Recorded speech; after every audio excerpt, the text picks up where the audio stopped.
Good morning, guys. This is going to be a short audio on the subject of what is it?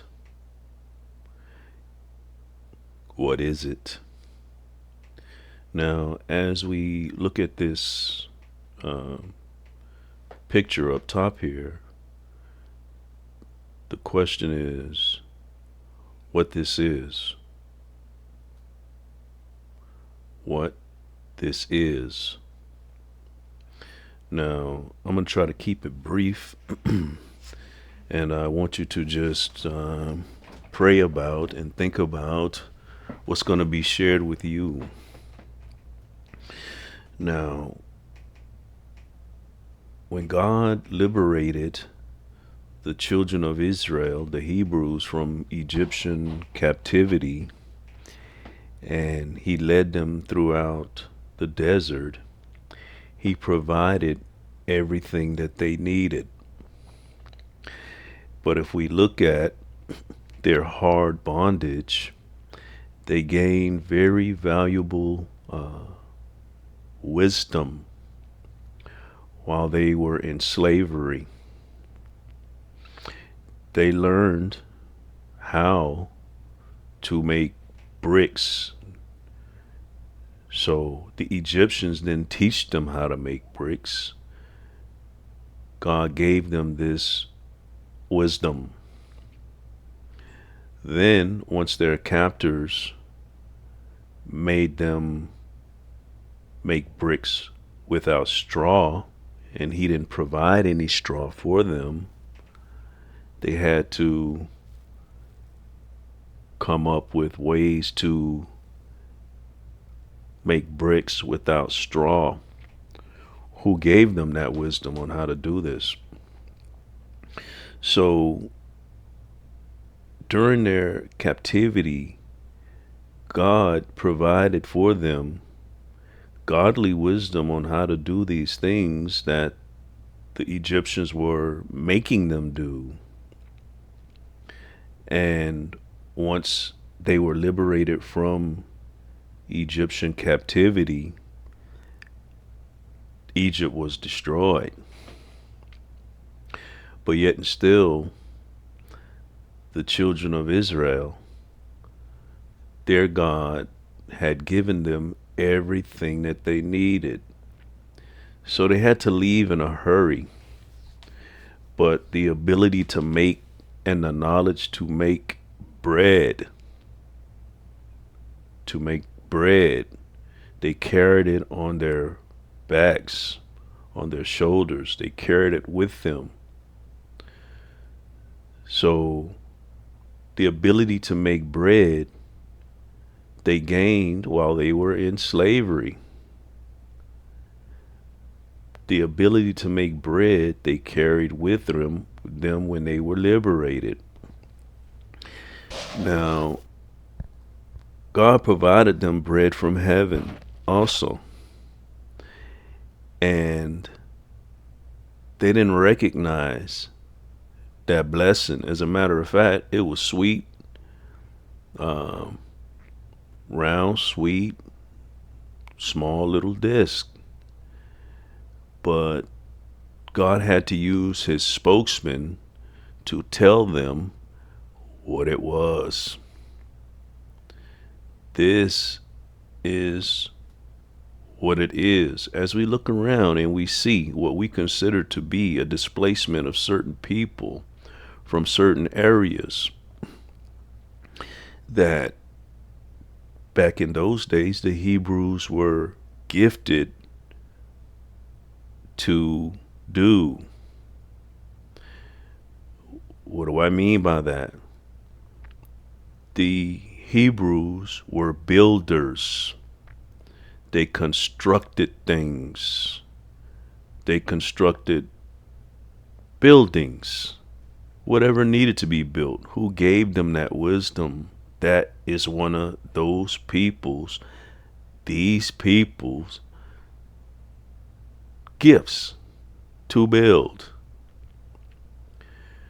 So When they were being disobedient, foreign nations invaded them and took what belonged to them. Took what belonged to them.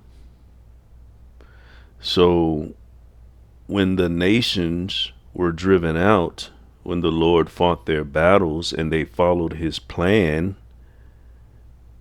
these things were restored to them. But the problem that the Hebrews had was that they didn't want to go and possess the land. They complained against the land. They didn't want to put forth no effort to secure the land. So when I look at the displacement of certain groups and the opportunities that are there for people who are gifted innately to do this work, I see a group of people that a way of restoration has been made for them, and they are not recognizing the blessing from heaven. They are saying, what is it? What is it? This is what it is. Move forward. Seize these opportunities and you will be restored. Now, they complained. I don't like this. I don't like this blessing that's coming from heaven. They even fought against Moses, God's spokesman. This is hard. It ain't easy. Where's this milk and honey? They wanted it immediately. But if they would have employed the skills that they had, that were given to them through their hard bondage, through the refining process that God put in place for them, although they didn't recognize that as such, it's no telling where they would have been. No telling. Now, we see that those that persecuted the children of Israel were in actuality used as chastening rods by the Most High God to get his people in line so that they can line up and follow his instructions.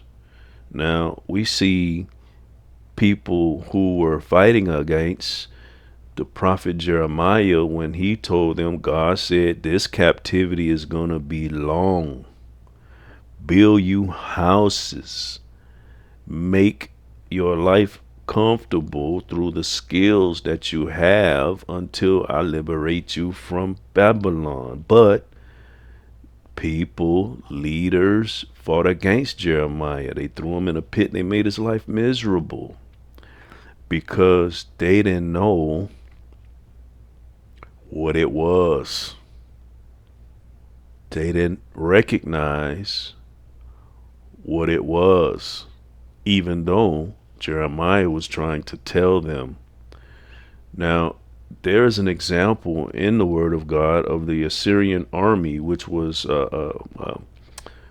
an enemy of Israel who had them in bondage for a long time. When God discomfited them, when he fought their battles, the children of Israel's battles, he caused them to flee. He caused their enemies to flee.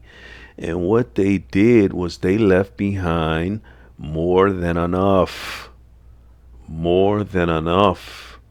for his people that had been exploited by these people who were taking what belonged to them.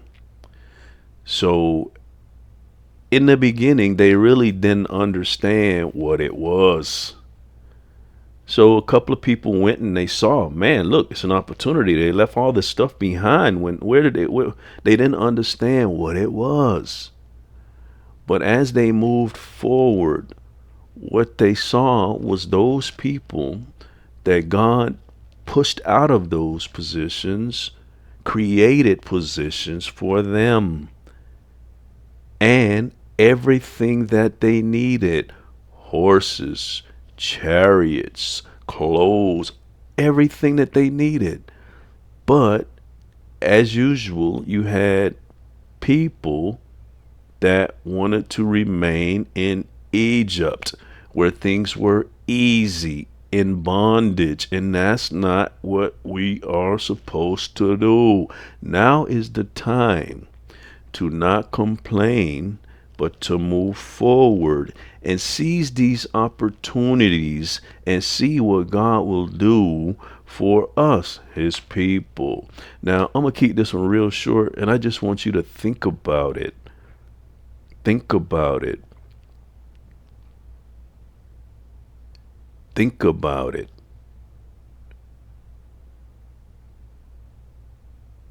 Till next time, shalom, peace, Amak.